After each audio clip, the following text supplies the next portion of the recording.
All right, a very good morning to you from wherever you're tuning in from. As always, it's a pleasure to have you with us this bright and early Thursday morning. It is the 18th day of May 2023. I hope you had a restful evening and you're ready to be informed. Thank you for choosing KTN News to inform you. Of course, it being a Thursday, we'll definitely delve deeper into Martha's economy. Sokoni is the theme of the day, but before we do that, we'll definitely get to evaluate what has been covered on today's dailies. What exactly is fresh of the press? We'll take a look at the front pages of Kenya's bold newspaper, The Standard, The Daily Nation, Taifa Leo, Business Daily, especially The Star as well, just so you can be adequately informed about some of the stories making headlines. And later on, we'll get to discuss Martha's economy, just taking a look at the state of the affairs in the country. Of course, as we reflect on what exactly the president had to say during that joint interview. But apart from that, we'll take a look at a couple of issues. Just this week, the price of petroleum went up. Fuel prices were reviewed upwards by the Energy, Petroleum and Regulatory Authority. And one of the pain points is the price of kerosene, which seems to have gone up by 15.19 Kenya shillings, 15 shillings and 19 cents. Many are arguing that the impact on the low-income households is a lot. So we'll try and discuss that even as we evaluate how pump prices will look after that 16% VAT is implemented, if it will be. Apart from that, we'll definitely take a look at the latest ratings by Moody's, which definitely seems to have downgraded Kenya's credit worthiness. What exactly does this mean in the bigger picture? We'll try and delve deeper into that particular rating with our panelist right here. Equally, government bonds, Kenya's stock market, the state of public debt, a couple of issues we'll get to discuss even as we reflect on other issues. And as we juxtapose our arguments on the budget policy statement, perhaps extending to the debt management and the finance bill as well. Allow me to introduce my panelists right before I take you through what exactly has been encompassed on today's dailies, what exactly is fresh off the press. I'll start with Prof. Exen Iraki, who is joining us today. He is an economist and lecturer at the University of Nairobi School of Business. It's a pleasure to have you with us, Prof. How was your week? Good morning. Good morning. The week is progressing well, but there's a lot of information about the rise in prices, which has dominated the national discussion, that the prices of everything is going up. I was in the supermarket yesterday and I was surprised by the price of sugar. It has gone from around 200 to about 400 and something. Yeah. So I think this debate about the rise in prices, despite the rain falling, is taxing in economists. And maybe we are going to discuss that later on as time progresses. True. And you brought up the issue about sugar. You know, we're talking at a time when Ruto seems to have clamped down on a couple of big wigs down from KEBS, and we'll get to discuss that. But interestingly, when you look at economics, when there's a surplus of sugar in the market, if we are talking about this adulterated sugar, should the prices be going down? The price should be going down because the supply has gone up, unless this sugar did not get in the Kenyan market. So that is an economic paradox. Interesting. Well, we'll get to discuss that. Thank you so much for your time once again. Sakwa Bunyasi equally joining us. He is the board chair of Vision 2030. It's always a pleasure having you with us. Karibu sana. Thanks, Jesse. I know you've had a busy week. Yeah, it's been a busy week. Yeah. I think the most notable thing for me was the firing of the KEMSA board in its entirety. Yeah. I just hope that there are some follow-up actions to put the nail on that, that little coffin. Okay, clamping down on corruption, on corruption, yes. Act firmly. You can't clear everything, do what comes up. And do it firmly. I hope the message will get across. Definitely. And your reaction to what we've seen just yesterday evening matters to do with that released 160 million expired sugar. And we've definitely seen the clampdown from the government. What do you make of it? I think that must be the tip of an iceberg. We have a sufficiently long history now on the misdeeds in the sugar trade, particularly on the import side. Yeah. And when people bring in adulterated sugar, low-quality sugar, it means that probably it's almost like, and this is a dramatization a bit, sweeping it off the floor somewhere, bagging it and sending it over to us. I don't think it meets any standards, even where it came from. It doesn't meet industrial standards, it doesn't meet human consumption standards. So that's operating in the dark market. And I hope that on that, the president will also be very decisive. You might recall in the Mercury case, people began, initially it was clear in everybody's mind that sugar should be checked, and if it has traces of mercury. There are always trace elements, yeah? But if they're excessive and they should be into the market, sugar must be destroyed. In the middle of it, he said, hey, man, maybe it's not so bad, blah, blah. I do hope now that there'll be a lot more decisive action, and I hope that the principal players have no knowledge of who had imported this sugar. The principal players would be exposed fully. Because last time the principal players had connections that protected them. I just hope that we don't go there anymore. That is my hope. I might, on this pendulum on one side of it, but on corruption, you can only stay on one side. You can't keep swinging. Definitely. Well noted. Equally, allow me to introduce Ndiretu Moreithi, former governor, economist, and financial markets expert. It's a pleasure to have you with us. Hope you've had a fantastic week as well. Thank you. Yes, the week is progressing quite well. Yeah. And I'm glad to be here as always. Look, it's okay to punish mid-ranking and junior officials. But the real culprits hardly get punished. And I think that's where the question of governance breaks down. So it's okay to send off the board of whatever, KEMSA. It's okay to talk about the KEBS. But where is the political leadership? Where is the political responsibility? The standard, if you will, best practice is that if you are a minister, for instance, and a scandal erupts in your docket, you resign, whether or not you are the direct perpetrator of the scandal. So what we are seeing is an entrenchment of the culture that is unhelpful, where the senior people, who in all probability, these things are done at their direction. Look, I can tell you, as governor, as a minister, the minister hardly signs something. The minister issues instructions to people. And when then things go haywire, it is those officials whose signatures are on documents who get the punishment. But the real force behind what's going on, you'll be surprised, for example, at KEMSA, who really are the senior people behind. Why was this tender being extended? I mean, the tendering period. Who was being accommodated? Who owns the company that was being accommodated? And that's where we should focus on. We're glad to be here. Heavy questions. We'll get to delve deeper into those murky waters. I disagree with Governor. I think Governor is asking for the invisible herds. Yes. And then at the end of the day, that's where the missing link is. We rarely get to know who's behind it. But anyway, you mentioned something about cabinet secretary. Who exactly does the backstop in the case of the Ministry of Health being implicated? Is it the accounting officer or the cabinet secretary? No, the cabinet secretary should take responsibility. All right. And by the way, in just a few years ago, a tradition was emerging. If you look at this, Kibaki 2, a certain tradition was emerging that ministers had to take political responsibility.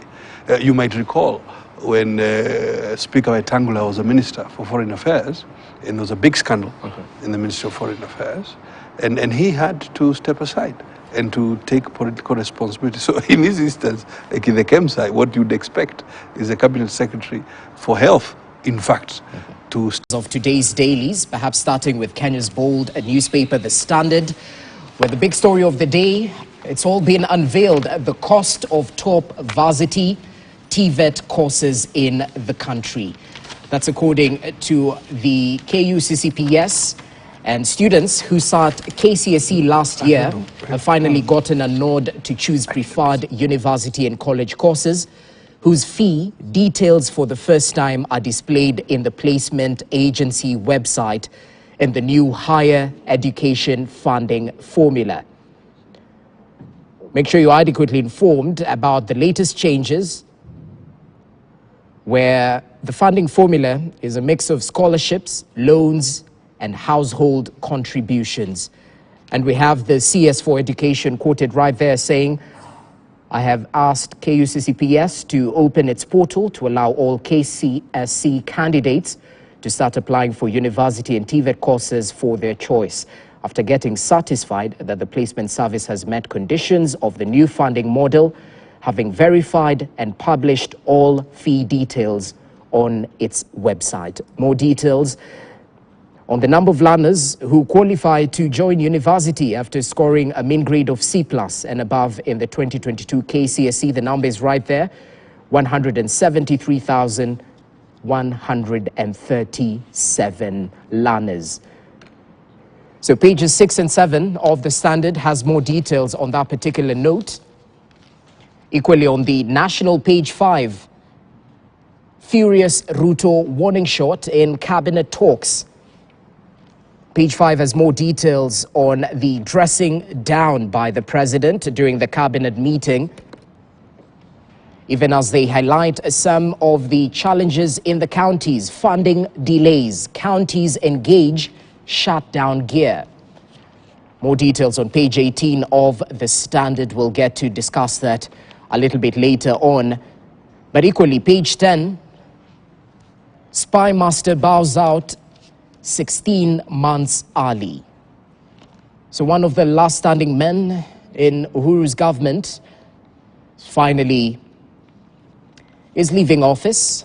The NIS boss, Philip Kameru, replaced, if Parliament approves, by the DPP, Nurdin Haji.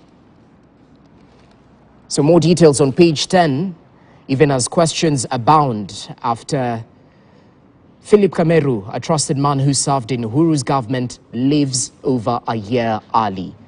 More details right there on page 10 of the Standard. Let's cross over to the Daily Nation. This is what you can expect on the front page, the big story of the day, inside Ruto's many battles,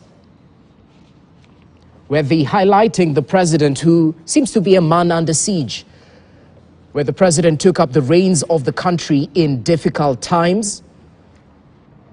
We have a pictorial right there of some of the challenges, the myriad of hurdles that are facing the current administration, from the debt crisis to strikes, threats by workers, state jobs, corruption scandals, inflation, high cost of living, county cash delays, salary delays, opposition protests, you name it. So he's a man on a mission. 8 months after taking office, President William Ruto has encountered a myriad of hurdles, many of which have forced him to shift position on campaign promises he made, hurting his supporters and serving as fodder for his rivals. Will he surmount them and complete his mission? The big question, answered on pages 4 and 5 of the Daily Nation. That's the big story. Make sure you grab yourself a copy. Bitter taste, page 10 of the Daily Nation, looks at why sugar prices are likely to remain high.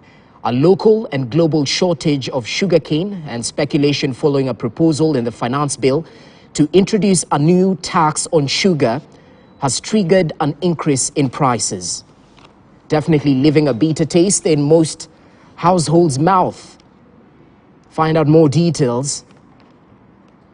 Even as the education sector has been covered on the back page, portal open for 2022 KCSE candidates to select university and college courses. This is some of the stories encompassed right here on the Daily Nation.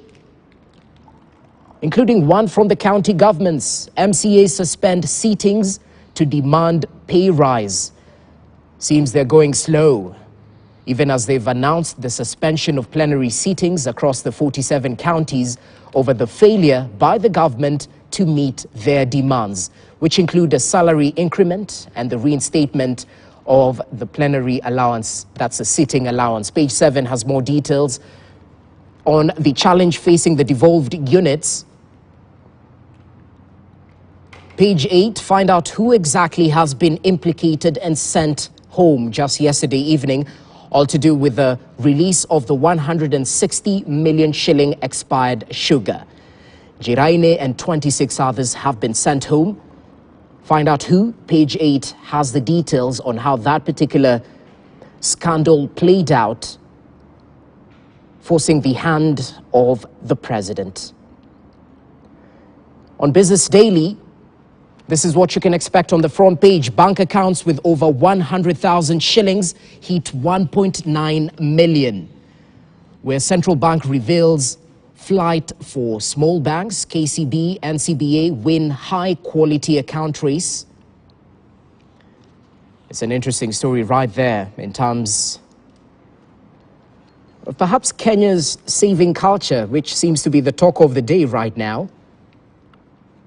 And they have a pictorial right there in terms of the increase when it comes to accounts with over 100,000, which grew by 4.9% to 1.871 million last year, handing banks cheaper working capital in a year where depositors were hurting for higher returns. More details on the banking sector right there. Budget cut hits Ruto plans to sell 3 parastatals. Economy Pages 4 has more details on that, where Ruto's plan to sell non-performing parastatals has met a financial setback after the Treasury failed to allocate 1.7 billion shillings needed to facilitate the floating of 3 initial public offerings in the financial year starting 1st July. Treasury to slap local noodle makers with 20% tax. More details on how this move could affect the country's competitiveness in making this foodstuff. More details on page 14 right there. How Vodafone reaped by investing M-Pesa funds. On the companies, page 6 has more details for you. Make sure you grab yourself a copy and find out all to do with Safaricom and its stakeholders and whether or not the billions of shillings in the M-Pesa ecosystem were invested. More details on page 6 right there of the Business Daily. Away from that, for the Swahili enthusiast, Taifa Leo has you covered, and this is what you can expect on the front page. He imeoza. I think they're looking into the corruption cases at Afya House. Not too long ago, it was referred to as Mafia House. So, uchunguzi unaendelea. Ripoti ya pamoja ya EACC na UN imefichua jinsi wafisadi katika wizara ya afya, magavana, madiwani na wanasiasa wengine wamekuwa wakigawana kandarasi kununua vifaa duni vya matibabu na kusababisha mamilioni ya Wakenya kukosa huduma na dawa katika hospitali za umma. Ukurasa wa pili una maelezeo zaidi. Wazazi wakataa vitabu vyenye picha za mbunge. Interesting political landscape right here we live in. Perhaps reflecting on the move by Member of Parliament of Aldai constituency, Miriam Kitani, who released books with her face on the front cover. Anyway, interesting. I guess we'll... but gentlemen, comment on this briefly, because there's... Which one now? The books or the emails? Nimesikia mkicheka Or the image.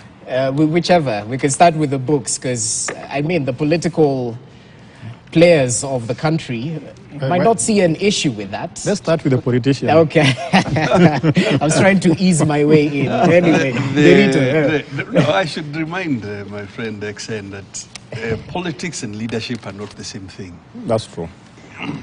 I am in the business of leadership myself. Now, every leader requires politics, because politics is the process of, acquiring and using power.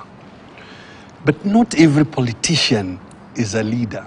Politicians do things like you are describing now, because it's about perhaps trying to